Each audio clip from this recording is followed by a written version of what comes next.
തിരൂരിൽ നിന്ന് വന്ന വളരെ നിർഭാഗ്യകരമായ വാർത്ത. 11 മാസം പ്രായമുള്ള കുഞ്ഞിനെ അമ്മയും കാമുകനും ചേർന്ന് കൊലപ്പെടുത്തിയ ഒരു കേസുണ്ടായിരുന്നു. ആ കേസിൽ ആ കുഞ്ഞിന്റെ പോസ്റ്റ്മോർട്ടം ഇന്ന് കോഴിക്കോട് മെഡിക്കൽ കോളേജിലാണ് നടക്കുക. അമ്മയും കാമുകനും അടക്കം 4 പേരെയാണ് പോലീസ് ഇന്ന് കസ്റ്റഡിയിലെടുത്തിരിക്കുന്നത്. അഷ്കർ അലി നമുക്കൊപ്പം ചേരുന്നുണ്ട് കൂടുതൽ വിവരങ്ങളുമായി. അഷ്കർ അലി, ഇന്ന് പോസ്റ്റ്മോർട്ടം വരുമ്പോഴാണ് മരണകാരണം എന്താണെന്ന് അറിയുക. പക്ഷേ അതൊരു വളരെ ദാരുണമായ കൊലപാതകമായി. ഇത്തരം കേസുകൾ ഒരുപാട് കൂടി വരുന്നൊരു സാഹചര്യവുമുണ്ട്. പോലീസിന്റെ എഫ്ഐആറിൽ പറഞ്ഞേക്കുന്ന അനുസരിച്ച് ഇനി 4 പ്രതികളിൽ കൂടുതൽ ഉണ്ടാവാനുള്ള സാധ്യതയുണ്ടോ?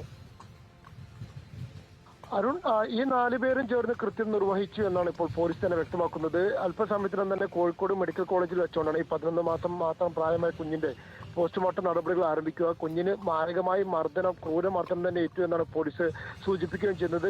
ഇത്തരത്തിലുള്ള മൊഴി അമ്മ തന്നെ മൊഴി നൽകുകയും ചെയ്തിട്ടുണ്ട്.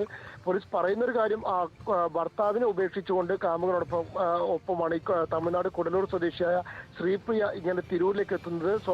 അതിനുശേഷം ശ്രീപ്രിയയും കാമുകനായിട്ടുള്ള ജയസൂര്യയും അതുപോലെ തന്നെ ശ്രീപ്രിയയുടെ അച്ഛനും അമ്മയും ചേർന്നുകൊണ്ടാണ് ഈ 11 മാസം മാത്രം പ്രായമായ കുഞ്ഞിനെ ക്രൂരമായി മർദ്ദിച്ച് കൊലപ്പെടുത്തുകയും ചെയ്തത്. പിന്നീട് കുഞ്ഞിനെ റെയിൽവേ സ്റ്റേഷന് സമീപമുള്ള ഒരു ഓടയിൽ ഉപേക്ഷിക്കുകയായിരുന്നു. പക്ഷേ പിന്നീട് ഈ ശ്രീപ്രിയയെ തെരഞ്ഞുകൊണ്ട് ശ്രീപ്രിയയുടെ തന്നെ മറ്റു ബന്ധുക്കൾ ഇവിടേക്ക് എത്തുകയും ഇവർക്ക് ഈ കുഞ്ഞിനെ കാണാതായതോടെ സംശയം തോന്നുകയും തുടർന്ന് തിരൂർ പോലീസിനെ വിളിച്ച് വിവരം അറിയിക്കുകയായിരുന്നു. തുടർന്ന് നടന്ന ചോദ്യം ചെയ്യലാണ് ഇത്തരത്തിലുള്ള ഒരു ക്രൂര ഹത്യയുടെ വിവരങ്ങൾ പുറംലോകത്ത് അറിയുന്നത്. എന്തായാലും അല്പസമയത്തിന് തന്നെ കുഞ്ഞിന്റെ പോസ്റ്റ്മോർട്ടം നടപടികൾ പൂർത്തിയാക്കും.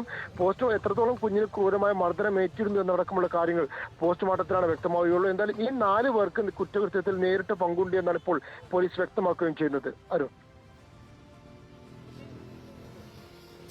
ഓക്കെ അഷ്കർ, വളരെ ദാരുണമായ ഒരു സംഭവമാണ്. 11 മാസം മാത്രമേ ആ കുഞ്ഞിന് പ്രായം ഉണ്ടായിരുന്നുള്ളൂ.